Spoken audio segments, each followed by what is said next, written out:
बनवणार आहोत दुधी भोपळ्याची भाजी, ती पण चविष्ट, रुचकर आणि झटपट बनणारी माझ्या स्टाईलमध्ये। तर चला आपण रेसिपीला सुरुवात करूया।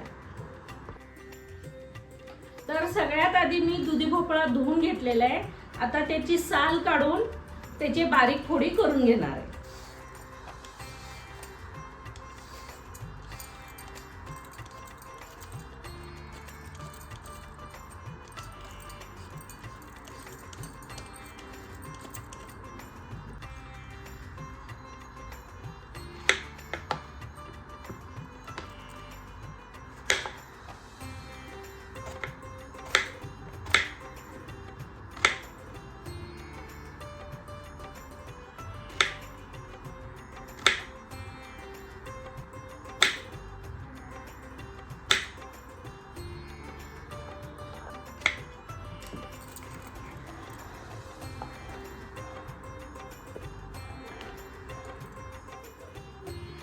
दुधी भोपळा बारीक कट झालेला आहे आणि घेताना बारीक असा घट्ट बघून घ्यायचा, मोठा असा जाड बघून घ्यायचा नाही। आतून बिया असतात त्याच्या, ते पोकळ असतं।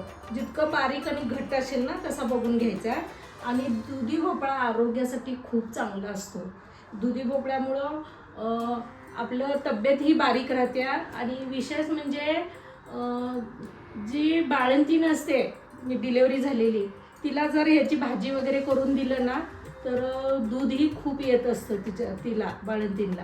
त्यामुळे ही भाजी खूप पौष्टिक आहे, आयुर्वेदिक सुद्धा आहे। तर चला आता आपण ह्याला फोडणी देऊन घेऊया। तर सगळ्यात आधी दुधी भोपळा करण्यासाठी मी कांदा टोमॅटो बारीक चिरून घेतलेला आहे। आणि आता एक 7-8 लसणाच्या पाकळ्या मी बत्त्यामध्ये चेचून घेणार आहे।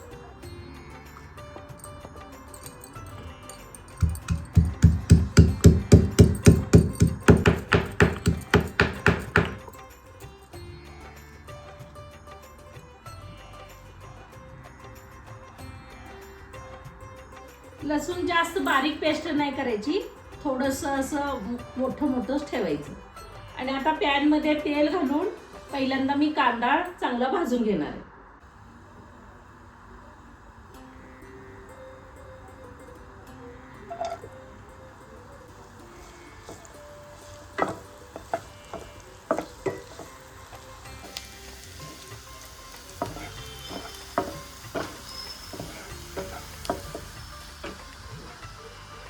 कांदा चांगला लाल भाजून झालेला आहे। आता त्यामध्ये मी वाटलेलं लसूण आणि टोमॅटो घालून भाजून घेणार आहे।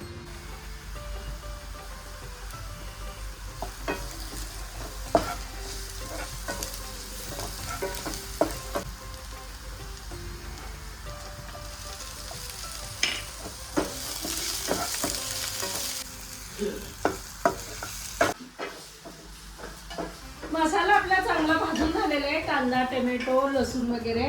तर आता त्यामध्ये मी 1 चमचा जिरे पूड, 1 चमचा धने पूड आणि ही आमची सांगलीची कांदा लसूण चटणी लाल तिखट, ती 2 चमचे घालणार आहे। आणि 1 चिमूट मीठ, कारण आमच्या चटणीमध्ये मीठ खूप असतं त्यामुळं मी 1 चिमूटभर मीठ टाकत असते। आता हे सगळं मी घालून घेते ते।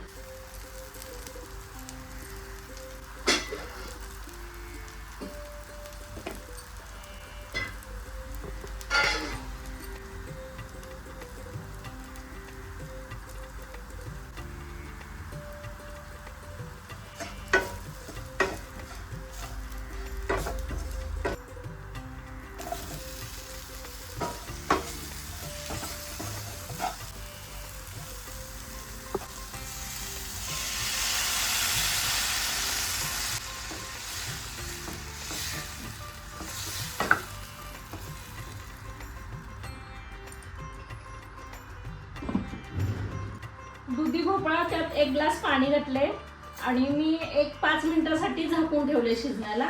आता 5 मिनिटांनंतर शिजल्यावर आपण भेटू।